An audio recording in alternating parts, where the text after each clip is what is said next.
Vamos continuar então com a leitura de Nietzsche, esse filósofo incrível e muito polêmico, claro. Apresenta-se diante de mim um doloroso e trágico espetáculo. Ergui o pano sobre a corrupção do homem. Essa palavra, em minha boca, é pelo menos livre de uma suspeita, a de que envolva uma acusação moral contra a humanidade. É usada, e quero salientar isso de novo, sem qualquer significação moral. E isso é tanto mais verdade quanto a corrupção a que me refiro é, para mim, mais aparente justamente nos círculos onde tem havido, até agora, mais aspiração pela virtude e pela piedade. Como provavelmente presumis, entendo a corrupção no sentido de decadência. Meu argumento é o de que todos os valores nos quais a humanidade coloca suas mais altas aspirações são valores de decadência. Chamo corrupto um animal, uma espécie, um indivíduo, quando ele perde os seus instintos, quando escolhe, quando prefere o que lhe é prejudicial. Uma história dos sentimentos elevados, dos ideais de humanidade, e é possível que venha a escrevê-la, quase explicaria por que o homem é tão degenerado. A própria vida a mim se apresenta como um instinto para o crescimento, para a sobrevivência, para a acumulação de força, para o poder. Sempre que falta a vontade do poder, ocorre o desastre. O que sustento é que todos os valores mais elevados da humanidade foram despojados dessa vontade. Que os valores da decadência, do niilismo, agora prevalecem sob os nomes mais sagrados. O cristianismo é chamada a religião da piedade. A piedade se opõe a todas as paixões revigorantes que aumentam a energia da sensação de viver. É deprimente. O homem perde o poder quando sente piedade. Por obra da piedade, aquele esgotamento de forças que acarreta o sofrimento é multiplicado 1000 vezes. A piedade torna o sofrimento contagioso. Em certas circunstâncias, ela pode levar a um total sacrifício da vida e da energia vital. Uma perda de todo desproporcional em face da magnitude da causa. O caso da morte do Nazareno. Esse é o seu primeiro aspecto. Existe outro, porém, ainda mais importante. Se medirmos os efeitos da piedade pela gravidade das reações que provoca, aparece sob uma luz muito mais clara seu caráter de ameaça à vida. A piedade opõe-se de todo à lei da evolução, que é a lei da seleção natural. Preserva o que está maduro para a destruição. Luta ao lado dos deserdados e condenados pela vida, conservando a vida de tantos falhados de todas as espécies. Dá à própria vida um aspecto sombrio e dúbio. A humanidade aventurou-se a chamar a piedade de virtude. Em todo sistema moral superior, ela aparece como uma fraqueza. Indo ainda mais longe, ela tem sido chamada a virtude, a fonte e o supedâneo de todas as virtudes. Mas não devemos nos esquecer que isso partiu do ponto de vista de uma filosofia que era nihilista, em cujo escudo estava escrito a negação da vida. Schopenhauer nisso tinha razão. Por meio da piedade nega-se a vida e se torna a vida digna de ser negada. Repito, aquele deprimente e contagioso instinto opõe-se a todos os instintos que trabalham pela preservação e exaltação da vida. No papel de protetora dos miseráveis, é um agente principal na promoção da decadência. A piedade persuade a extinção. Naturalmente, não se fala em extinção. Fala-se em outro mundo, ou Deus, ou Nirvana, salvação, bem-aventurança.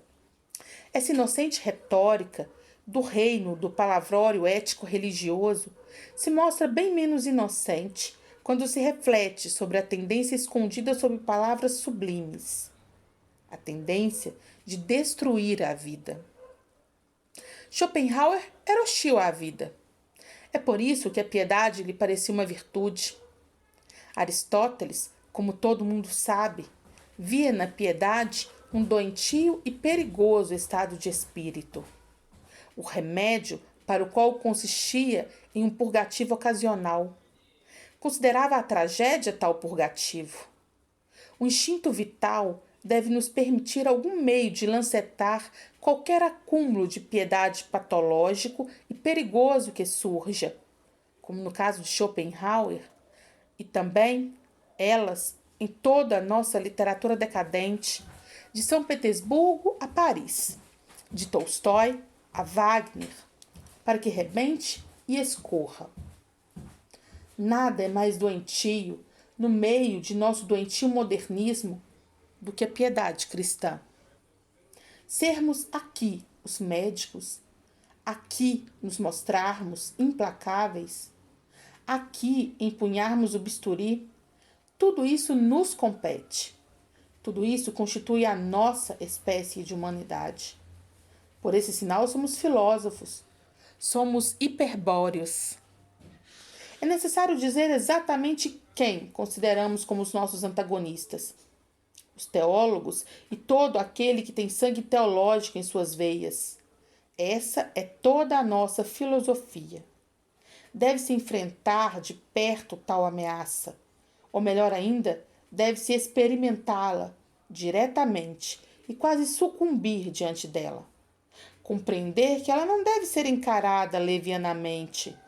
O suposto livre pensamento de nossos naturalistas e fisiólogos parece-me uma pilhéria. Eles não se apaixonam por tal coisa. Não sofreram.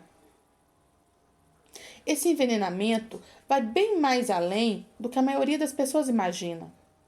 Encontra o hábito arrogante do teólogo entre aqueles que se apresentam como idealistas, entre todos aqueles que, em virtude de um ponto de partida mais elevado, pretendam o direito de se elevarem acima da realidade, e a veem com desconfiança. O idealista, como eclesiástico, leva em suas mãos toda a sorte de conceitos grandiosos, e não somente em suas mãos. Lança-os com benevolente desdém contra o entendimento, os sentidos, a honra, a boa vida, a ciência.